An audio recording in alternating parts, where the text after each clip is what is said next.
Chip Roy, we had Russ Vought on today about the de-Trump, this effort to kind of quote clear the decks and to kind of de-Trumpify the second term of President Trump by things that Democrats and others are trying to do in the House right now.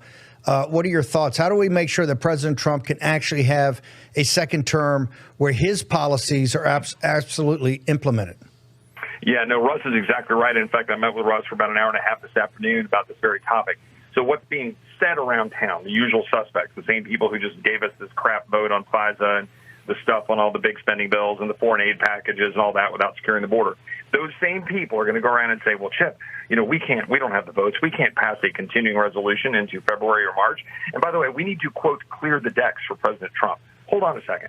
I don't want to clear the decks for President Trump. I want to make sure that it is President Trump that is deciding what the next spending bills look like and the policies that will be in place and whether or not we should fund a new, FBI headquarters and all of the DEI policies and all the stuff in the woke and weaponized government being used against him, used against all of our people. I want us to be able to make that decision with the House and the Senate and President Trump. We do not want to have a lame duck bill. So we should pass a continuing resolution sometime before September that funds the government into approximately March 1st, mid-February, March 1.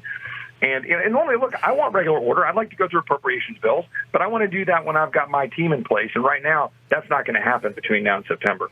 We need to just do a CR into next year. We need to get President Trump elected. We need to go around and explain that as imperfect as this House was, we kept the ball on our side of the field. We kept non-defense spending flat. The increase in defense spending came out of the height of the IRS and the COVID expansion. We were able to make sure the entire debate on border was about border security. The word amnesty never came up. So it wasn't perfect, but we kept the ball on our side of the field on major important issues. Now we need a House and a Senate with a President Trump, and we need to light the fire for a January 100 days under President Trump. So to answer your question, get the hell out of the way. Kick this bill into next year and give him every option possible to leverage to get things done, whether it's the debt ceiling, the spending bills and the CR. I don't want to pass a full-year omnibus spending bill and a lame duck. That's crap.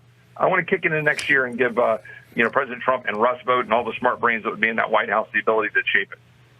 So you're saying, as much as this audience hates CRs, you're saying this is the way to actually get President Trump and his team to be able to focus and structure the 2025 fiscal year. You basically bite the bullet, do a CR, kick it into after Inauguration Day so he can get his hands on it and avoid an omnibus. Otherwise, we're going to get jammed with a big omnibus and take every tool President Trump has to cut spending, correct? Yep, that's exactly right. Look, if we were way down the path and we had a great, plan for getting it done right now with a regular order and doing bills that aren't CRs, great. That's not going to happen. We're going to get jammed with a massive omnibus bill that will increase spending. So instead, do exactly what you just said. Let's just swallow the bullet for 6 months CR. But guess what? That's not permanent.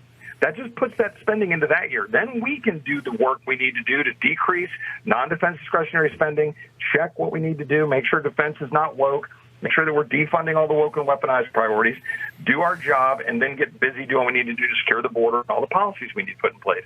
But if you take that tool away, then you're limiting President Trump's ability and you're limiting conservatives' ability in the next Congress to do something about it. A lame duck means we get screwed. If we can kick it into next year, we can actually shape it. Chip Roy, thank you very much. Where do people go for your social media? Where do you go for your website? Appreciate it. Yeah, CHIPROYTX.